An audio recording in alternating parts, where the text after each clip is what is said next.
dan banyak lagi seperti sumpah setan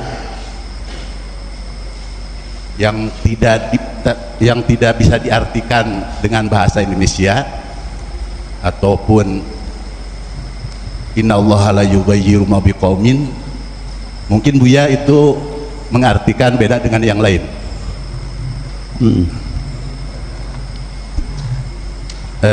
Saya nggak banyak tahu tentang Buya dan tidak banyak mengikuti di sini. Jadi mungkin saya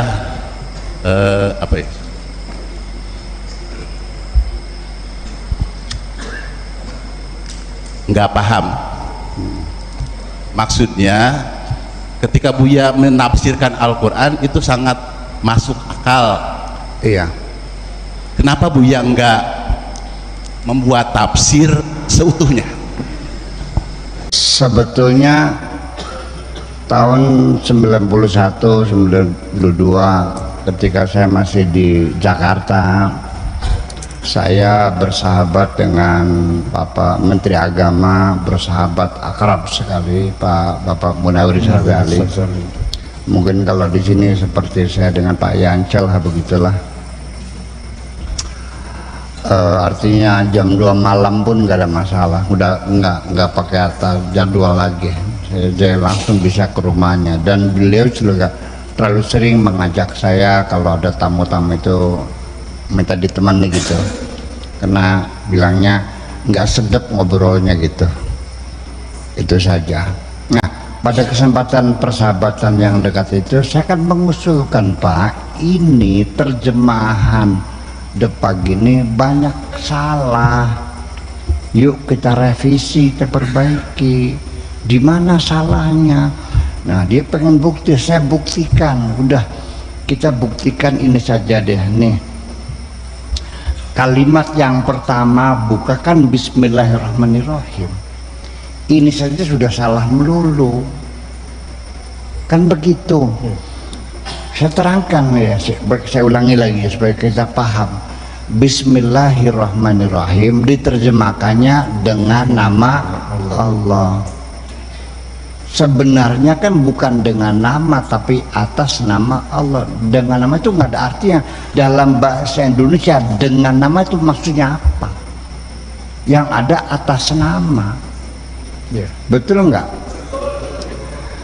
Ketika Bapak Haji Mustafa sebagai tuan rumah, saatnya menyampaikan sambutan tuan rumah, karena suaranya serak, minta tolong sama saya, Buya tolong sampaikan sambutan atas nama tuan rumah. Saya akan mengatakan, Assalamualaikum, saya atas nama tuan rumah menyampaikan terima kasih atas kebaikan bapak-bapak memenuhi undangan kami, dan saya atas nama tuan rumah mohon maaf apabila hidangannya kurang berkenan. Yang berterima kasih saya atau tuan rumah? Saya disuruh, makanya atas nama, bukan dengan nama tuan rumah.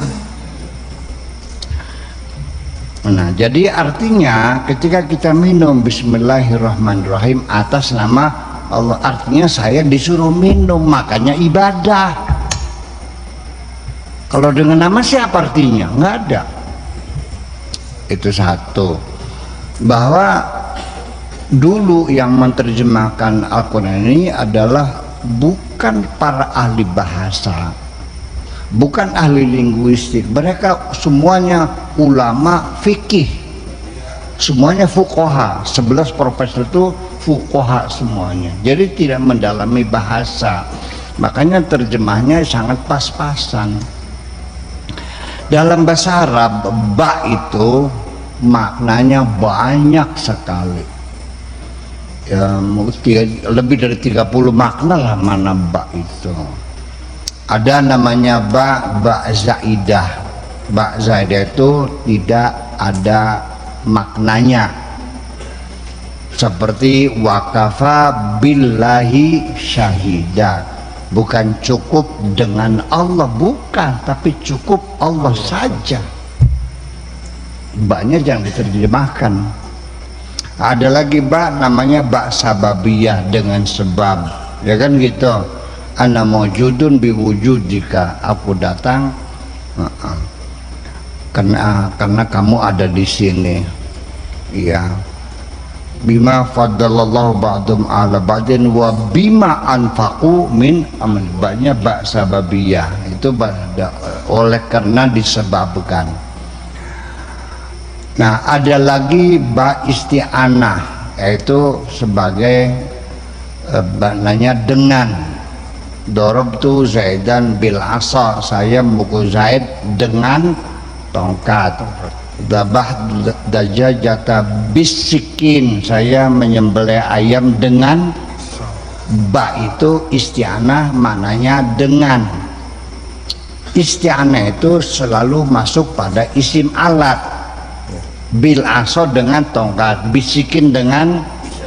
Jadi kalau bismillah dengan nama Allah, berarti Allah di situ sebagai alat. Paham nggak? Ini bukan persoalan kecil, karena kamu nggak paham aja persoalannya. Nah, kemudian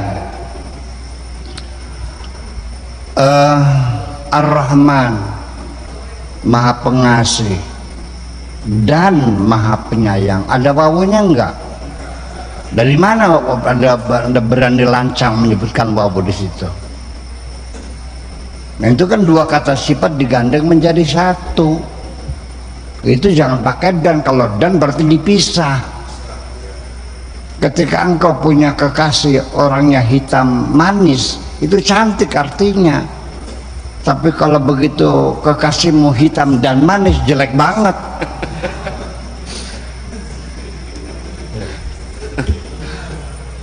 Enggak ada wawunya kok, kecuali Bismillahirrahmanirrahim, enggak ada wawunya kok. Ada lagi Maha Pengasih, lagi Maha Penyembuh, lagi apa kuniku? Lagi mancing bokat. Ar-Rahman pengasih, Ar-Rahim penyayang. Kosakatanya berbeda, kasih dan sayang berbeda, mengasihi menyayangi. Tapi Rahmah dan Rahim sama kosakatanya dari Rahmah. Jadi gimana lagi?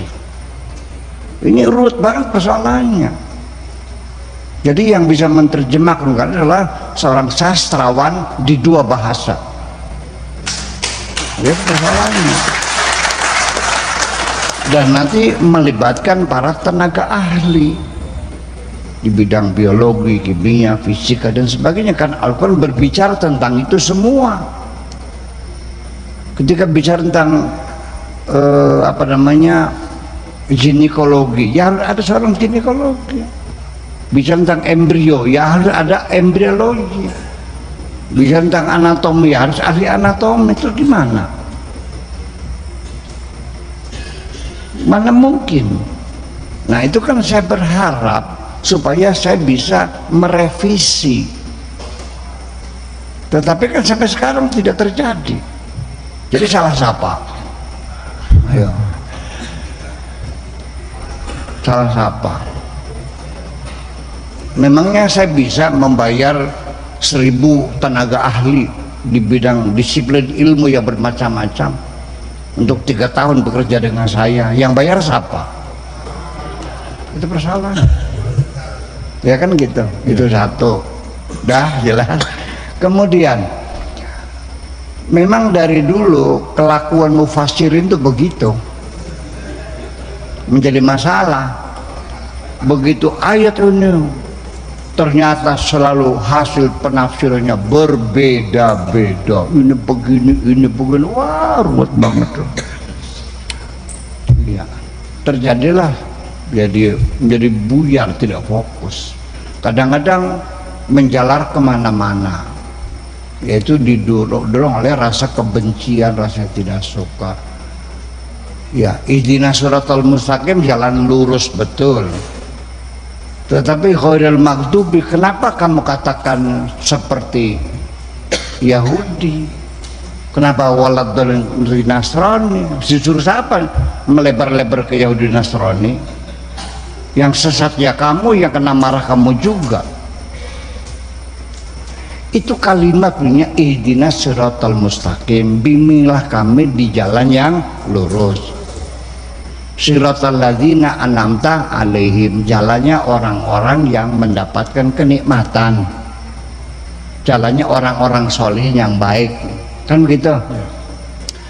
Ghairul maghdubi, supaya jangan sampai aku kena marah kayak Yahudi. Waladolin, jangan sampai kesesat kayak Nasrani. Kata siapa menafsirkannya melebar begitu? Coba sekarang begini, saya punya permohonan kepada Mas Latif umpamanya, ini Mas Latif sebagai pejabat lah,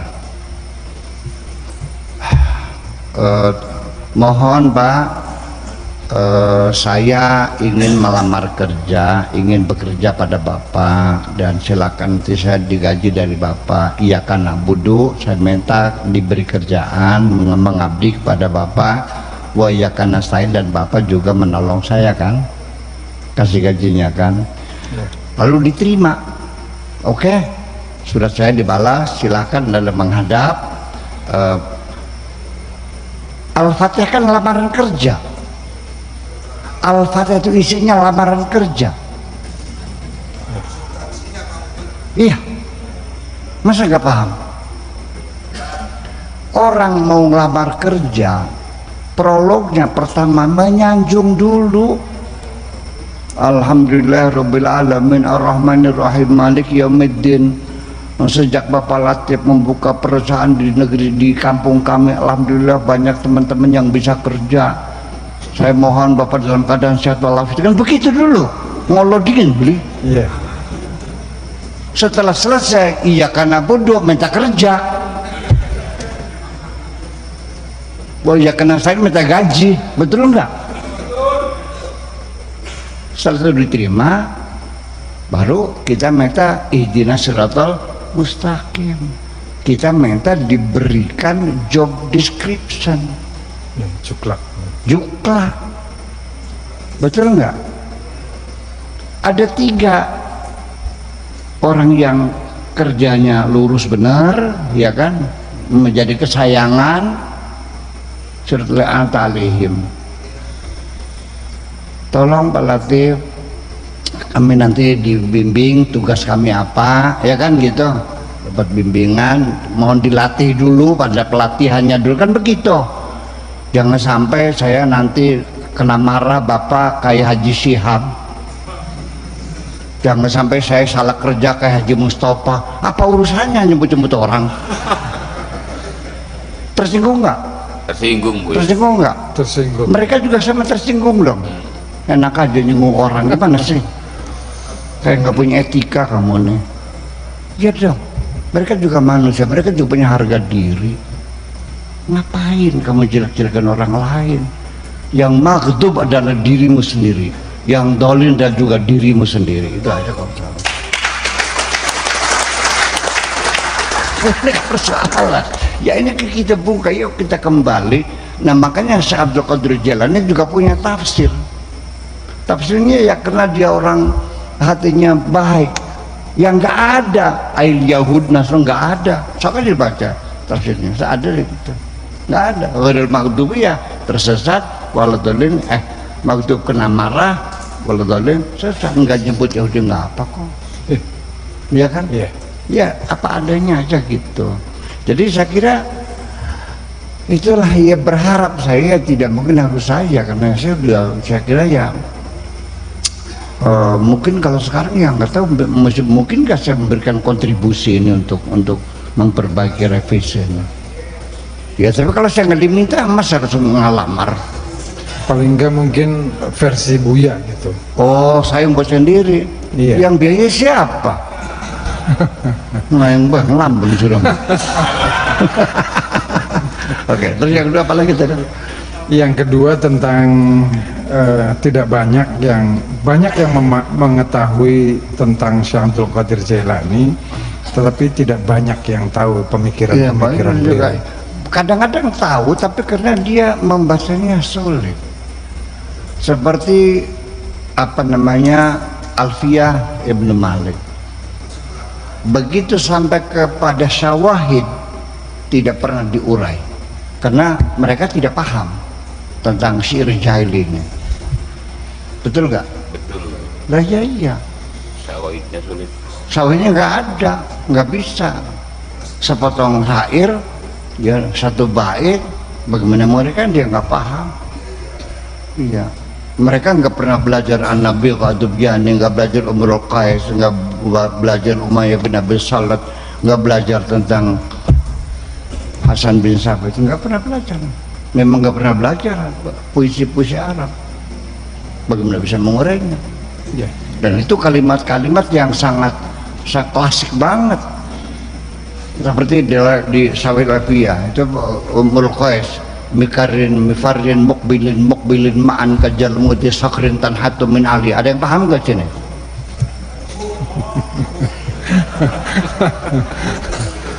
Mikarin mifarin mukbilin mudbirin kajal muti sakrin tanhatu min ali.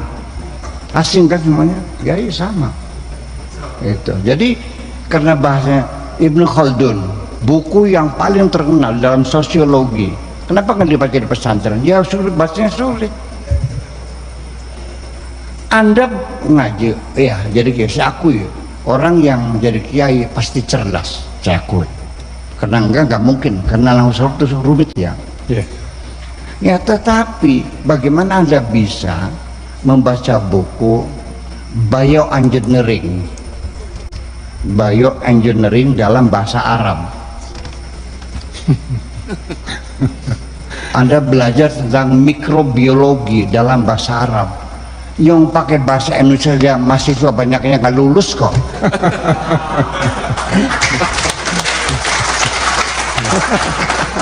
Paham nggak? Kepala sampai butak. Iya, berulang-ulang kan begitu persoalannya. Jadi ya kita maklumi, bukan kita hinakan, kita maklumi bahwa akhirnya masalahnya satu, kita kurang literasi. Itu aja persoalan. Ya.